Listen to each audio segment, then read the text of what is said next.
बॉलीवुड के लिए कैसा रहा 2023 इस वीडियो में हम आपको बताने जा रहे हैं। 2023 की शुरुआत में ही एक बड़ा विवाद देखने को मिला।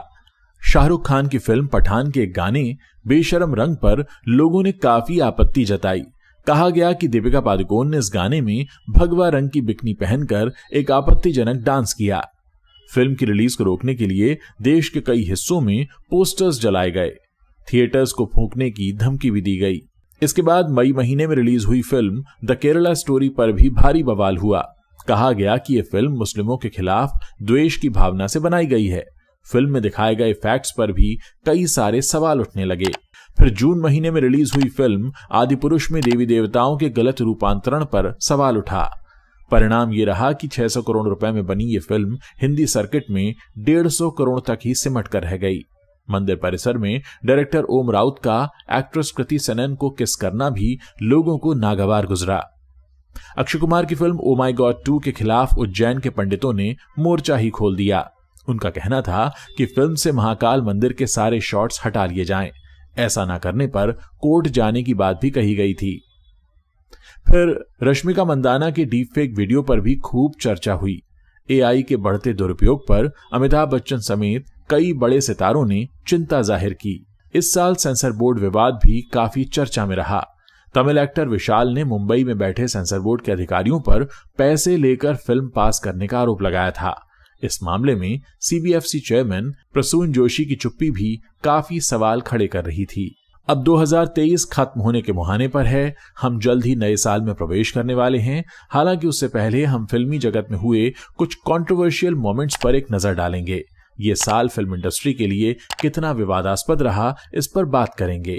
बात करते हैं दीपिका की भगवा बिकनी पर देश भर में हुए बवाल के बारे में, जब इस फिल्म के कई सारे शोज भी रद्द करने पड़े। पठान के गाने बेशरम रंग में दीपिका पादुकोण ने भगवा कलर की बिकनी पहनी थी। लोगों ने कहा कि भगवा रंग हिंदू धर्म का प्रतीक है। दीपिका ने इस रंग के कपड़े पहनकर बेशरम रंग के बोल वाले गाने पर डांस किया, जो कि काफी आपत्तिजनक है। फिल्म को लेकर बॉयकॉट ट्रेंड भी चलाया गया। बॉयकॉट कर रहे लोगों ने कहा कि भगवा जैसे पवित्र रंग का प्रयोग बिकनी के लिए करना स्वीकार्य नहीं है। रिलीज के बाद देश के कई हिस्सों में विरोध प्रदर्शन हुए। मध्य प्रदेश के शहर इंदौर में इतना बवाल हुआ कि पहला शो रद्द करना पड़ा। उत्तर प्रदेश और बिहार में कई जगहों पर फिल्म के पोस्टर फाड़े गए और जलाए गए। आलम यह था कि कई जगहों पर सिनेमाघरों के बाहर पुलिस बल तैनात करना पड़ा। बजरंग दल और विश्व हिंदू परिषद के कार्यकर्ताओं ने कहा कि अगर फिल्म रिलीज हुई तो थिएटर्स फूंक दिए जाएंगे। सिर्फ उत्तर भारत में ही नहीं बल्कि साउथ के राज्यों में भी इस फिल्म को लेकर काफी विरोध हुआ। कर्नाटका में विश्व हिंदू परिषद के कार्यकर्ताओं ने सिनेमा हॉल के बाहर विरोध प्रदर्शन किया। हालांकि इन सबके बावजूद फिल्म ने कमाई के कई सारे रिकॉर्ड्स अपने नाम कर लिए। जो भी विरोध प्रदर्शन हुए उससे फिल्म को कोई नुकसान नहीं हुआ बल्कि फायदा ही हुआ। उधर वरुण धवन ने एक अमेरिकन मॉडल गीगी हदीद को स्टेज पर किस कर लिया। ये मामला है 31 मार्च का, जब नीता मुकेश अंबानी कल्चरल सेंटर का उद्घाटन था। बॉलीवुड से लेकर हॉलीवुड के कई सितारे मुंबई की इस आलीशान जगह पर मौजूद थे। परफॉर्मेंसेस चल रही थीं, तभी वरुण धवन ने कुछ ऐसा किया जिसकी उम्मीद शायद किसी ने की नहीं होगी। दरअसल डांस करते करते वरुण धवन ने अचानक अमेरिकन सुपरमॉडल गीगी हदीद को अपने गोद में उठा लिया और उनके गाल पर किस कर दिया। ये वीडियो तत्काल सोशल मीडिया पर वायरल हो गया। लोगों ने वरुण धवन को खूब खरी खोटी सुनाई। सोशल मीडिया यूजर्स ने कहा कि वरुण को पता होना चाहिए कि बाहर से आए मेहमानों से कैसे बिहेव करते हैं। हालांकि मामला बढ़ने पर वरुण ने पोस्ट शेयर करते हुए कहा कि उन्होंने जो भी किया वो प्लान का ही हिस्सा था। इसके बाद बात करते हैं बंगाल में बैन हुई द केरला स्टोरी की, जिसका मुस्लिम संगठनों ने विरोध किया। 5 मई 2023 के दिन रिलीज हुई फिल्म द केरला स्टोरी को लेकर कुछ मुस्लिम संगठनों ने विरोध दर्ज करवाया था। रिलीज वाले दिन यानी 5 मई को मुस्लिम संगठनों ने करीब 20 जगहों पर प्रदर्शन किया। इसके बाद 6 मई को चेन्नई और फिर अगले दिन कोयम्बटूर में विरोध हुआ। प्रदर्शनकारियों के खिलाफ कुल 9 मामले दर्ज किए गए, जिसमें चेन्नई में 5 और कोयम्बटूर में 4 मामले दर्ज किए गए। दरअसल ये फिल्म कन्वर्जन जैसे सेंसिटिव मुद्दे पर बनी थी। फिल्म में दिखाया गया है कि कुछ मुस्लिम युवक गैर मुस्लिम धर्म की लड़कियों को अपने प्यार के जाल में फंसाकर उनका धर्म परिवर्तन करा देते हैं। इसके बाद उन्हें इराक और सीरिया में आतंकी संगठन आईएसआईएस में शामिल होने भेज देते हैं। वहां उन्हें सेक्स स्लेव बनाकर रखा जाता है। पश्चिम बंगाल में फिल्म पर बैन लगाया गया था। वहीं तमिलनाडु में कुछ थिएटर मालिकों ने इसकी स्क्रीनिंग रोक दी। कहा यह गया कि अगर फिल्म रिलीज हुई तो इन राज्यों में धार्मिक सद्भाव बिगड़ सकता है। फिल्म के मेकर्स इसके खिलाफ सुप्रीम कोर्ट भी पहुंचे। सुप्रीम कोर्ट ने बंगाल में लगे बैन को तुरंत हटाने के निर्देश भी दिए थे। विवादों के बावजूद ये फिल्म ब्लॉकबस्टर साबित हुई। फिल्म ने 303 करोड़ रुपए का वर्ल्ड वाइड कलेक्शन किया। गौर करने वाली बात यह है कि फिल्म का बजट 15 से 20 करोड़ रुपए के बीच ही था। अब बात करते हैं आदिपुरुष की। 600 करोड़ रुपए में बनी आदिपुरुष को लेकर दर्शकों के बीच गजब का उत्साह था। हालांकि फिल्म रिलीज हुई तो लोगों के होश उड़ गए। रामायण का गलत चित्रण, किरदारों के पोशाक, डायलॉग डिलीवरी और वीएफएक्स देखकर लोगों ने अपना माथा पीट लिया। फिल्म को रोकने के लिए हिंदू संगठनों ने कोर्ट में याचिका भी दायर की।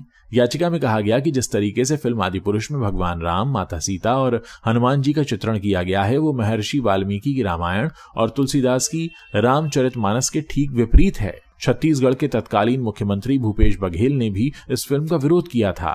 उन्होंने कहा कि फिल्म में बजरंग बली से बजरंग दल वाले संवाद बुलवाए गए हैं।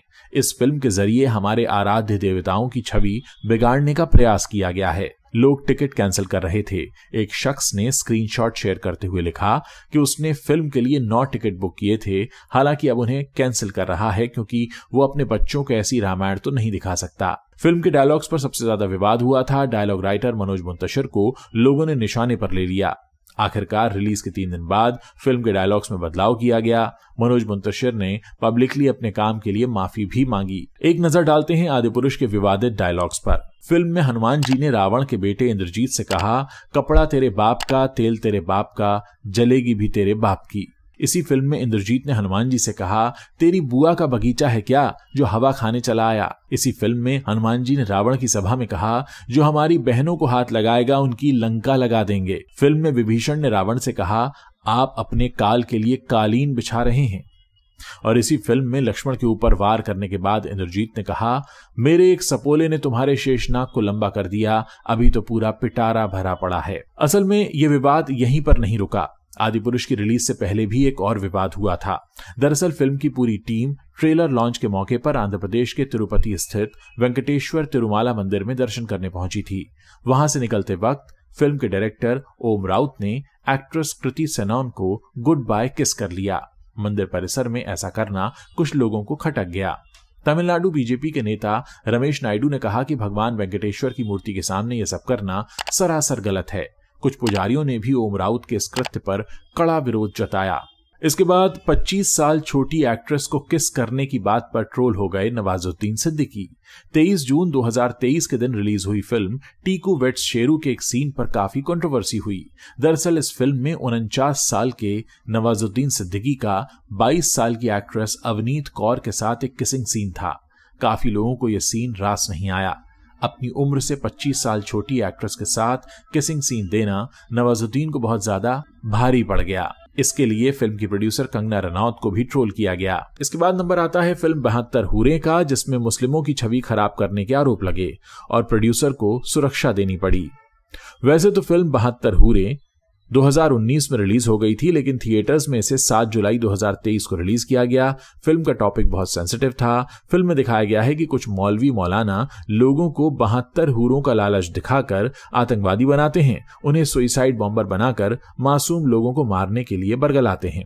फिल्म के आने के बाद मुस्लिम समाज के लोगों ने इस पर आपत्ति जताई। मुंबई के रहने वाले सोशल एक्टिविस्ट सैयद आरिफ अली महमूद अली ने फिल्म के मेकर्स के खिलाफ एफआईआर दर्ज करवाई थी। उन्होंने फिल्म के डायरेक्टर संजय पूरन सिंह और प्रोड्यूसर अशोक पंडित पर इस्लाम धर्म का अपमान करने और मुसलमानों की गलत छवि दिखाने का आरोप लगाया था। फिल्म की रिलीज वाले दिन प्रोड्यूसर अशोक पंडित को सुरक्षा भी देनी पड़ गई थी। मुंबई पुलिस की तरफ से उनके घर और ऑफिस की सुरक्षा बढ़ाई गई थी। अशोक पंडित ने उस वक्त कहा था कि उन्हें काफी दिनों से जान से मारने की धमकियां मिल रही थीं। इसके बाद बात करते हैं ओ माई गॉड 2 की, जिसके खिलाफ महाकाल मंदिर के पुजारियों ने सख्ती दिखाई। ओ माई गॉड 2 की शूटिंग उज्जैन के महाकालेश्वर मंदिर के आसपास हुई थी। फिल्म चूंकि सेक्स एजुकेशन जैसे मुद्दे पर बनी थी, इसलिए सेंसर बोर्ड ने इसे ए सर्टिफिकेट दिया था। ए सर्टिफिकेट वाली खबर सुनकर महाकाल मंदिर के पुजारी आहत हो गए। उन्होंने मेकर्स को तत्काल नोटिस भेजते हुए कहा कि जिस फिल्म को ए सर्टिफिकेट मिला है उसमें महाकाल मंदिर के दृश्यों का क्या काम है। फिल्म अश्लील होगी तभी इसे एडल्ट सर्टिफिकेट मिला है। फिल्म की रिलीज के बाद भी महाकाल मंदिर के पुजारियों ने मेकर्स को लीगल नोटिस भेजा था। उन्होंने कहा कि फिल्म में भगवान शिव का रूप गलत तरीके से दिखाया गया है, उन्हें बाजार में दुकान से कचौड़ी खरीदते दिखाया गया है। ये भगवान शिव के श्रद्धालुओं को आहत करने वाली बात है। इससे पहले सेंसर बोर्ड ने करीब 1 महीने तक फिल्म को लटकाए रखा था। आदिपुरुष वाले विवाद को देखते हुए सेंसर बोर्ड कोई रिस्क नहीं लेना चाहता था। सेंसर बोर्ड ने ओ माय गॉड 2 को रिव्यू कमेटी के पास भी भेजा था। फिर तकरीबन 10 कट्स के बाद फिल्म को रिलीज की इजाजत मिल गई। अक्षय कुमार फिल्म में पहले शिव के अवतार के रूप में दिखाए जाने वाले थे, बाद में उन्हें शिव के दूत के रूप में दिखाया गया। फिल्म को ए सर्टिफिकेट दिए जाने से मेकर सहित फिल्म के एक्टर्स भी इससे खासे नाराज थे। अक्षय कुमार और पंकज त्रिपाठी ने कई प्लेटफॉर्म्स पर कहा कि उनकी ये फिल्म असल में बच्चों के लिए ही बनाई गई है, जो कि उनकी टारगेट ऑडियंस है, और अगर वही इस फिल्म को नहीं देख पाएंगे तो फिर इसका क्या फायदा होगा। खैर, फिल्म पर विवादों का कोई असर नहीं पड़ा। इसने गदर 2 के साथ क्लैश के बावजूद 150 करोड़ रुपए का कलेक्शन किया। इस साल सेंसर बोर्ड विवाद भी खूब चर्चा में रहा। दरअसल एक तमिल एक्टर हैं विशाल, इन्होंने CBFC यानी central board of film certification Mumbai के अफसरों पर रिश्वत लेने के आरोप लगा दिए। विशाल का आरोप था कि उनकी फिल्म मार्क एंटनी के हिंदी वर्जन को पास करने के लिए अफसरों को 6.5 लाख रुपए की रिश्वत देनी पड़ी। विशाल ने सोशल मीडिया पर अपना एक वीडियो जारी करके सारे आरोप लगाए थे। विशाल ने कहा कि बिना वजह उनकी फिल्म को सेंसर बोर्ड ने काफी दिनों तक लटकाए रखा, लेकिन जब पैसे दे दिए तो कुछ ही घंटों में पास कर दिया। मामले को बढ़ता देखकर सूचना और प्रसारण मंत्रालय ने इसे अपने संज्ञान में लिया। मंत्रालय की तरफ से कहा गया कि भ्रष्टाचार के मामले में सरकार की पॉलिसी स्पष्ट है, इसमें दोषी पाए जाने वाले लोगों पर कठोर कार्रवाई होगी। इस मामले में सेंसर बोर्ड के पूर्व चेयरमैन पहलाज नेहलानी ने बोर्ड मेंबर्स पर बड़ा हमला बोल दिया। उन्होंने कहा कि आज के वक्त में CBFC में बड़े पैमाने पर करप्शन चल रहा है। ये सब बोर्ड के CEO रविंद्र भाकर के संज्ञान में हो रहा है। पहलाज ने कहा कि सेंसर बोर्ड के वर्तमान चेयरमैन प्रसून जोशी कभी ऑफिस ही नहीं जाते, वो घर पर ही फाइलें मंगवाकर चेक करते हैं।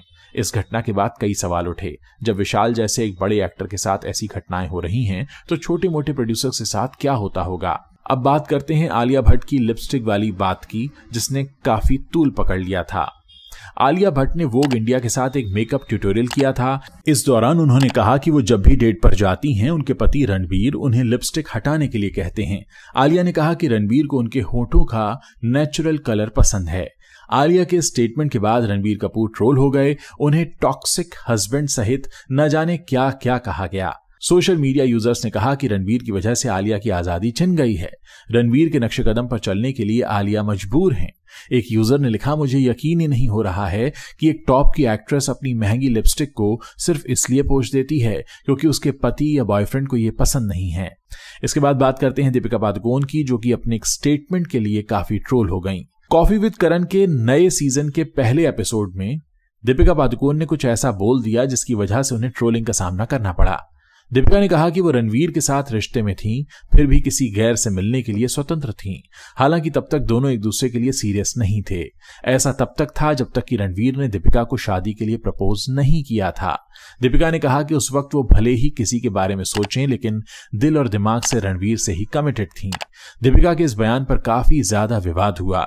सोशल मीडिया पर लोगों ने दीपिका को कुछ उल्टा सीधा कह दिया। हालांकि कुछ लोगों ने दीपिका की ईमानदारी को भी पसंद किया। अब बात करते हैं रश्मिका मंदाना के डीप फेक वीडियो की, जिसके बाद महिलाओं की साइबर सुरक्षा को लेकर सवाल उठने लगे। नवंबर 2023 में एक्ट्रेस रश्मिका मंदाना का एक डीप फेक वीडियो वायरल हुआ।